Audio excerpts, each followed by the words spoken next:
આપ સૌ આ પ્રસંગ આમ તો ચૈત્રી નવરાત્રી ચાલે ઈશ્વરભાઈ એટલે દરેક જગ્યાએ રમેલા માતાજીની પ્રતિષ્ઠાઓ છે. હર હંમેશા માતાજીના આશીર્વાદ તો આપણા સમાજ ઉપર હોય છે. તમને સૌને નમન અને મારા રોમ રોમ. આપ સૌ બહોળી સંખ્યામાં બેઠા છો, તમારા સૌના દર્શન કરવાનો મોકો મળ્યો. અત્યારે જે નવરાત્રી માતાજીની પ્રતિષ્ઠાઓ ચાલે છે એમને રાજકારણની પણ સિઝન ચાલે એવી છે. એટલે આપ સૌ તો જાણો જ છો, પણ આપને વિનંતી કરું છું, તમારા સમાજના દીકરા તરીકે તમને વિનંતી કરું છું કે આ ચૂંટણી બનાસકાંઠાના સંસદ થવા માટે જેનીબેન ચૂંટણી લડતા નથી.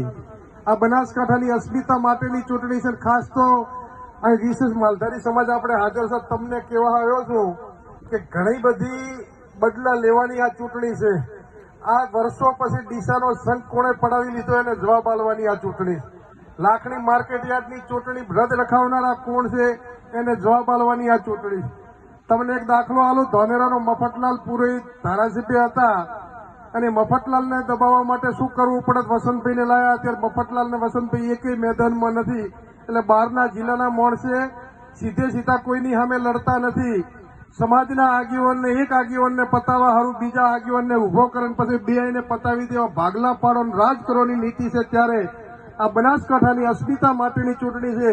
બનાસકાંઠા જિલ્લાને આઝાદ કરવાની છે ચૂંટણી છે. ત્યારે આપને મરું પણ માગવું નહીં, તનકે કાજ પરમારથને કારણે મોગતો ના આવે લાજ. તમારી પાસે ખોળો પાથરું છે, ખોળાની લાજ તમે બનાસકાંઠા માટે રાખો એવી વિનંતી કરું છું.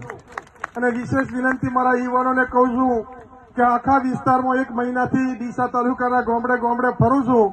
તમારા ધારાસભ્ય એમ કહેતા હતા કે 1 લાખની લીડ મળે, એવું તો હું નથી કહેતો, પણ માતાજી ભગવતીના આશીર્વાદ રહેશે તો ડીસા તાલુકામાં કોંગ્રેસ પાર્ટીને 10 થી 20 હજારની લીડ મળવાની છે. ડંકાની ચોટ ઉપર ડીસા તાલુકો લીડ આપવાનો છે. ત્યારે આપ સૌ ખભે ખભો મિલાવી અને ડીસા વિધાનસભામાંથી સૌથી વધુ વોટ મળે અને લીડ મળે.